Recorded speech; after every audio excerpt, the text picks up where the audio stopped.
Dual Powers. This is a game about the early days of the Russian Revolution. The Tsar has been kicked out, a provisional government has replaced him, and on the other side you have the Soviets that don't think that the provisional government is nearly radical enough, and so the provisional government and the Soviets are fighting for control, for influencing the will of the people. It is a two-player game in which each player will control one of the two sides of the context.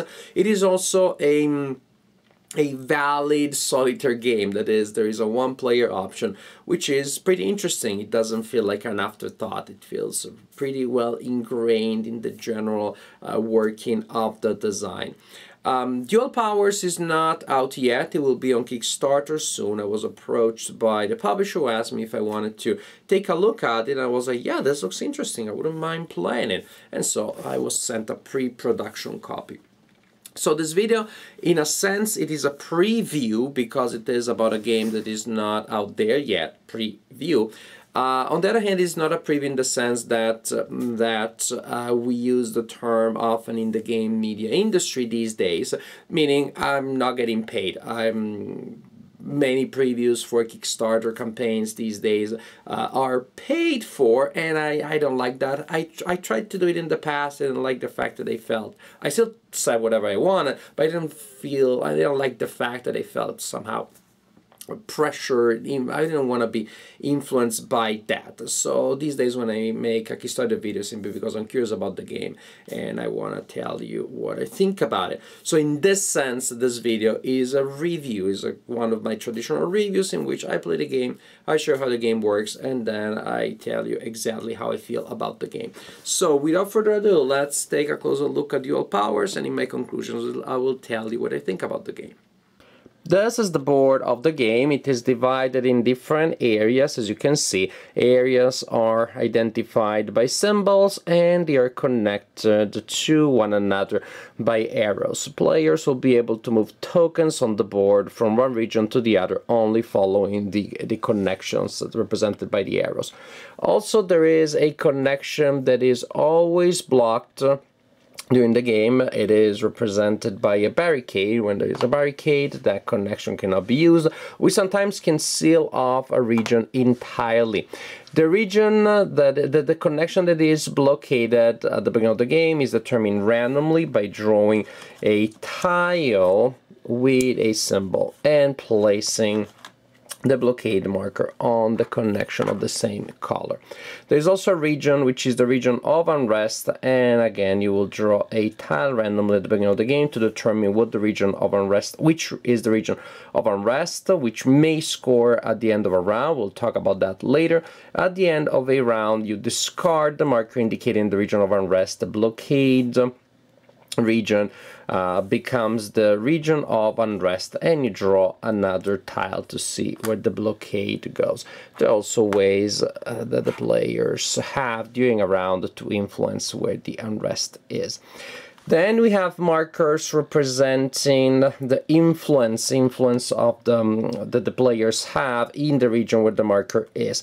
There are three types of markers. Well, two are personal markers. That is one of the markers representing the influence of the Soviets, and then there is another set of markers representing the influence of the provisional government. Each player has these markers, and these markers are also divided in leader markers and general markers. Each marker has two sides. One is the fresh side and one is the exhausted side. At the end of a round, you will flip some of the markers from the fresh side to the exhausted side, and then the exhausted ones they need to be exhausted again, will simply be removed.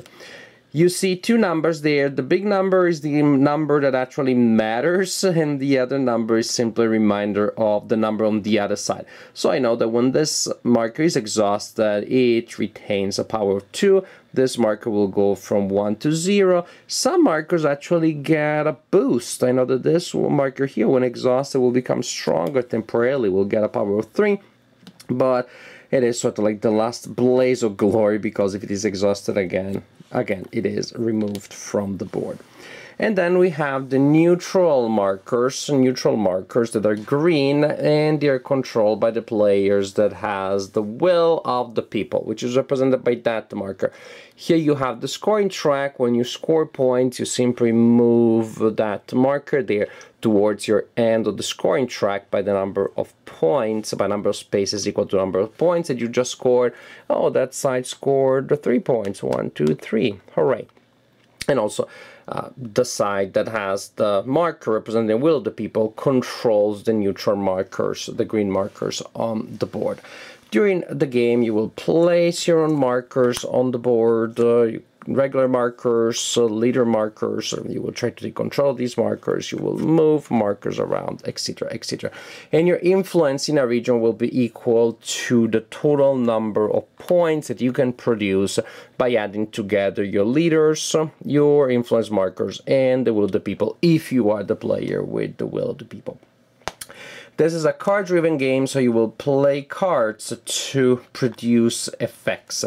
Now, cards are regular influence cards, regular command cards that come from a shared deck, and then each player has a set of 3 unique leaders.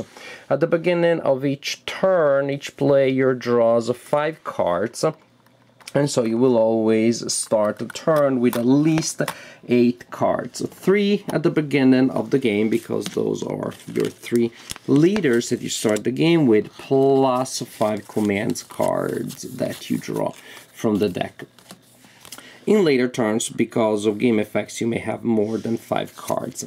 So the cards are slightly different, but they have some things in common. Both leader cards and command cards have a number in the top left corner, which is the number of days by which you advance the calendar when you play that card. If I play that card, I will advance the calendar by 3 days. If I play young Stalin, by 9 days.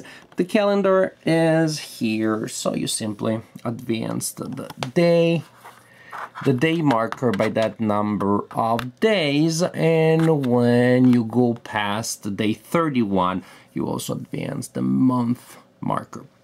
Yes, every month is 31 days. It's a little bit of an abstraction. Also, some months are 2 months, like March and April, but that's fine. You still get a sense of how different events will influence the passage of time in different ways. At the end of the game, when you reach the end of the game, simply the player that has the victory marker on their side of the victory track will be declared the winner of the game. That's how you determine victory, and that's also how you determine the end of the game, so it's a little bit flexible. Also, we have some special events. In May and June, Trotsky joins the fight on one side of the contest, and then in August it turns to the other side, so it is replaced by a different marker. Now, that is for what that number is there, what that number means, but there are also other things on these cards. Well, at the beginning of each turn, again, each player will receive 5 cards, and they will secretly select a card that they will place in their secret objective area. So suppose I place this card here secretly. It's face down, so my opponent doesn't know what that card is.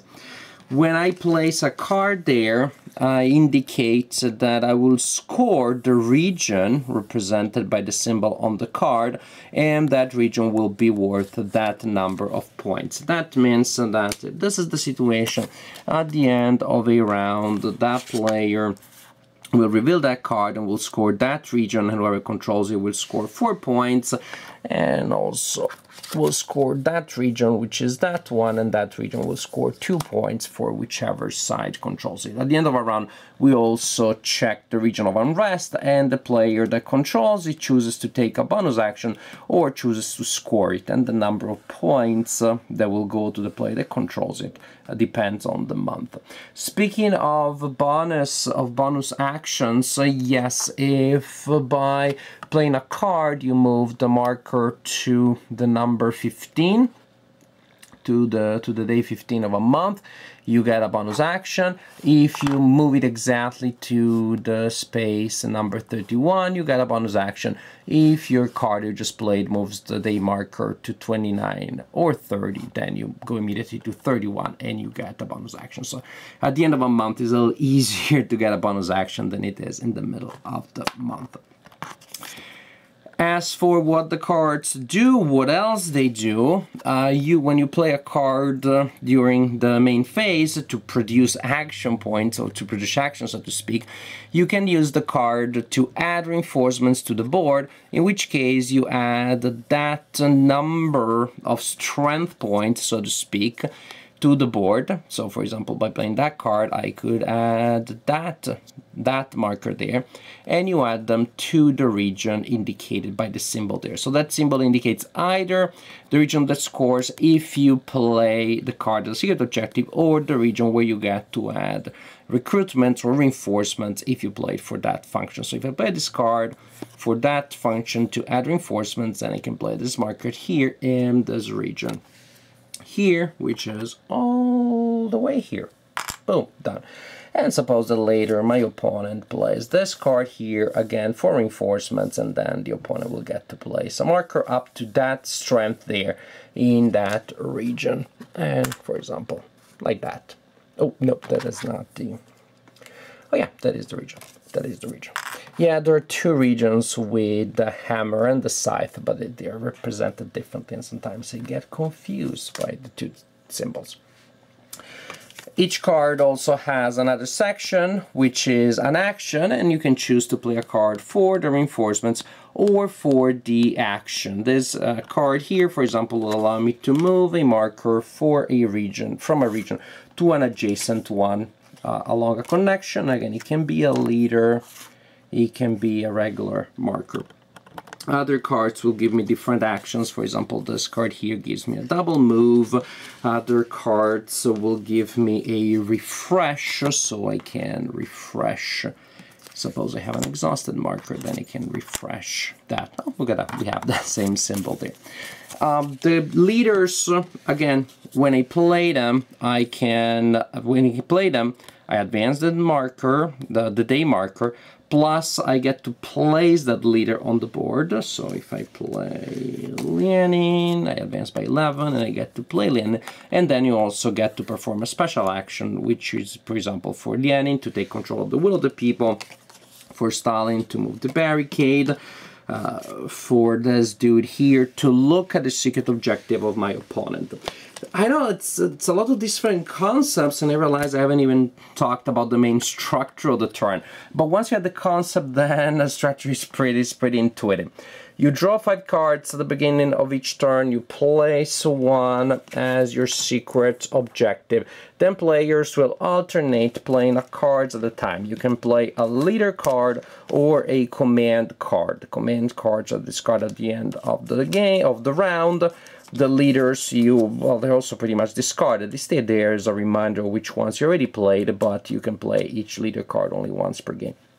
So, during your turn, you play a card. If you play a command card, you choose either action and you perform it, which is you add recruitments, reinforcements to that area, or you perform that action. If you played a commander, you add the commander, the leader, and then you perform that action. Now, I know I had to go through all those concepts, but pretty much once you're at the concepts, gameplay is that simple. Each player will play 4 cards and resolve the 4 actions, again, leader cards, regular command cards. Then we get to evaluate 3 regions. First, we look at the region of Unrest. The player with the highest number of influence points there controls the region, and for the region of Unrest, again, you can choose to score it or to get a bonus action. Or if there is a tie in the number, then it is to the player that has the most markers there. If still a tie, then Will of the People is the tiebreaker. So we evaluate 3 regions. The first region that we evaluate is the region of Unrest, and we place a marker there as a reminder. The second region we evaluate is the region of a player, and then the region that had been selected as a secret objective by another player. Here, for example, this region has been selected by both, so we evaluate twice. It could have been different, suppose that this is the case, and then we evaluate that region too. If we evaluate the region of Unrest, it can be scored or used for a bonus action by the player that controls it. Then a secret objective scored, and is worth the number of points indicated on the card. Then we scored the other region that again was selected as a secret objective, and again the number of points indicated on the card goes to the player that controls it. After that, in each region that was evaluated, we exhaust markers, and that is super important because that means that exhausted markers, the fresh markers will be exhausted and exhausted markers will be removed. And then pretty much we continue like this. We draw new cards, a new hand of cards, and you continue like this. Each turn, a secret objective is selected by each player. 4 cards are played. The calendar keeps moving, and you continue like this until either a player manages to push, or pull I should say maybe, to pull the score marker all the way to the side of the track, in which case they win the game. Otherwise you continue until the end of the October or November, and if at that point a player has the scoring marker on the side of the scoring track, they win the game. The game also supports a solitaire variant in which you play against an automated opponent. In this case, the opponent uses these markers here, these yellow markers here, and may also control the neutral markers if the opponent, the AI, has control of the will of the people. Basically, it's very similar to the main game, but when the opponent plays, you play a card for them, and they do not move markers, they do not perform special actions, simply they add these markers to the area indicated on the card. If I play this one, when it's the time for the opponent to go, then I will add this marker here to that region indicated on that card. As simple as that. Another change which is interesting is that you do not know your own objective. Yes, you draw a card at the beginning of the turn and you put it face down in your own objective area, and you may spend an action, you may spend a bonus action to look at your own objective. Feels a little strange, but actually it presents an interesting challenge. You will, as usual, score or check for scoring the region of Unrest. In the Solitaire variant, you will reveal your own objective and score it unless it's already revealed. Then you simply score it. The opponent will play 5 cards, and at the end of that turn, you look at the cards that the AI played, and you look at the total number of days for each region. The region that has the most days will score. If these were the 5 cards that the AI played, so when the AI added reinforcements in the turn that just finished, then the opponent will score this region here, because you can see it has 11 days as opposed to 2 or 7 or 0 for the other ones, and he will score the card with the most days. So this region will score in the Solitaire variant for 4 points. The player that controls it scores 4 points. This is pretty much the Solitaire variant. You're playing with secret objectives, with a way of figuring out gradually what the other objective may be each round, and you're playing against an opponent that adds a ton of enemies to the board rather than moving enemies around. This is a fun game. This is a game that I find quite enjoyable. The components may look different in the final versions, maybe even some elements of the design will be changed, but I hope they don't change them too much because I like the design as is. It reminds me of a game, Dynasties, which later was also republished as Sun Tzu. Dynasties is a game that I like very much. I made a video for it some time ago. And it's also a game that is about warfare and politics. It is abstract. You play cards to then add influence tokens to different areas that you're trying to score, and the value changes. But the way that general idea is implemented in Dynasties is also different from what you have in Dual Powers. Dynasties is much more about planning ahead, trying to figure out what your opponent is going to do in a bunch of places. Dual powers still has that element of trying to read the opponent, especially because the opponent may have a secret objective. And you may spend resources to look at it, but of course if you can figure it out without doing so, that's even better. And then you'll see how the opponent, where is the opponent concentrating forces? What is the opponent trying to do? So there's still that element of reading what the opponent does and trying to figure that out. But it feels much more tactical. It feels much more reactive. Yes, the game has this tactical feel of coming and going back and forth constantly, because it's not about having a lot of units in an area. It's about having one more than you. So it's all about keeping relative majority, which of course, if I can do efficiently just by beating you a little bit where it matters, is better than if I pile up everything that I have in one area, sometimes getting there by placing units directly, sometimes moving them around. Of course, then I score in that area. Maybe I score a lot, but you score pretty good amounts of points in two other areas. That is not excellent. So there is, I like the fact that you have to keep, like in Dynasties, that kind of like balance. Read the opponent, but here with more of more possibilities for direct interaction. So there are a lot of interesting things to take into account here. Figuring out what the opponent is doing. Set your own objectives. You look at your cards, okay, I won't be able to do much in that area, so I shouldn't place my secret objective there. Unless I could use this card to move that token, and then I move things around.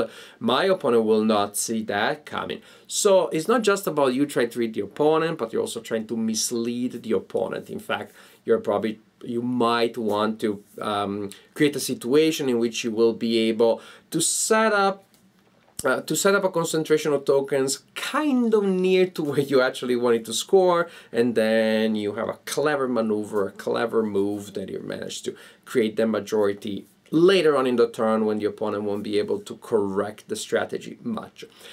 Ideally, that is what you're trying to do, because this is not chess where you can just move whatever piece you want. It's a card-driven game. It's an engine that I like very much, a mechanic that I like very much when it comes to historical games. To games that have to do with wartime diplomacy, or here with rapidly changing events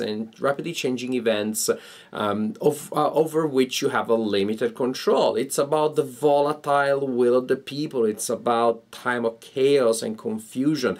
So I like the fact that the options that you have are limited and unpredictable. A hand of cards is what you have to deal with.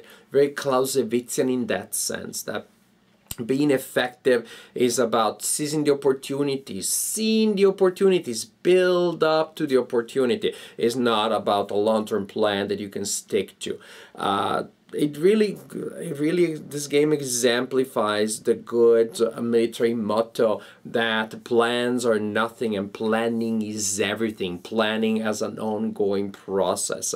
And I like the fact that here there is a certain element of planning, because even long-term vision, if not planning, because you have those awesome leaders that really are powerful in game terms, but you can only use them once, and so you're committing to using them now, or you're saving them for later. There is that element. Plan ahead to the next turn, then you constantly have to retweak and to react. But I think there is that element of longer term planning that is interesting, that is important. Of course, you also want to see what the opponent is doing there. Is the opponent blowing through all of their leaders early on? Is the opponent holding on to them? So very interesting elements there. The calendar element is another interesting, nice touch. I don't know that I've seen that in many games. It doesn't feel... Certainly, if other games use it, they don't come to mind to me right now. Certainly, it's not something that's being overdone. And that also creates its own little set of things to analyze and possible things to exploit. You do not have many actions in a turn. Having a bonus action hack is like... Well, usually you have, what, 4 actions in a turn? So bonus action is like 20% more, I think. I'm not a great mathematician, so it's still pretty good to have. But of course, you should not get out of your way entirely to try to get exactly on the 15 space. Although if you can do it while doing other things, hooray, good for you. getting that the bonus action at the end of the month, where you have a wider window, of course, is much easier. That also means, of course, since everything is relative to what the opponent is doing, that I don't want to create a situation where it's easy for you to get that bonus action at the end of the month. So sometimes when the 15th of the month, right after the 15th of the month, I try to play low value cards, hoping that you play a middle value card, and then you give me back the opportunity to score to get the bonus action in that window at the end of the month. So there is some planning there. I may want to do this action here, but then all the cards that I have are pretty high, so as soon as in the second part of the month, I play that high value card, and I know you're going to exploit it to get the bonus action. So a lot of nice, interesting elements here. A design that gives you interesting problems to analyze, a nice, very intense interaction. Don't worry, this is not going to be a multiplayer solo if you play with an opponent. It's very tense in that sense. It's a game that has a lot of nice moving wheels in a design that still feels overall very linear, very, I wouldn't say basic, but very straightforward. Doesn't feel fiddly, although it does pack in quite a bit of historical detail. The overall engine of the design is very lean. You have like 4 or 5 pages of rules. And yet in this design, which is at its core very lean, almost, I wouldn't say minimalistic is too much, but it's pretty economic. You still have, again, a lot of detail and a lot of interesting decisions that you need to make. So also the solitaire option, it feels completely different because now you're fighting against less reactive opponent. In a certain sense, there's no need for the air to be very reactive because they just have massive advantage and strength in numbers. They just keep dropping people there. And so it feels very different. It's not so much about the bluffing. It's not so much about the misleading. By definition, of course, when you're playing against a simple AI, but it's effective. It feels much more of a puzzle, but it's almost like, well, you're going to get 2 games here. The solitaire game feels pretty different, but it's still interesting and challenging in its own way, even more of a, I would say, cerebral way, maybe. I don't know. There's still the push your luck element and dealing with the randomness of the cards, but it feels different in that sense. So the two variants of the game feel pretty different from one another, but they're both enjoyable in their own way. The 2-player game, however, to me is more interesting just because of the psychological almost meta element that goes on. And again, this is a review in the sense I'm just telling you what I think about the game. I'm not being compensated in any way for making this video. I was curious to try the game. I don't mind the idea of trying a game that looks cool before it's published, and I'm glad that I did because I had a good time playing Dual Powers. It is gonna be on Kickstarter soon. If you liked what you saw in this video, then consider backing the project. I'm glad that I tried it because I find it to be a pretty fun game.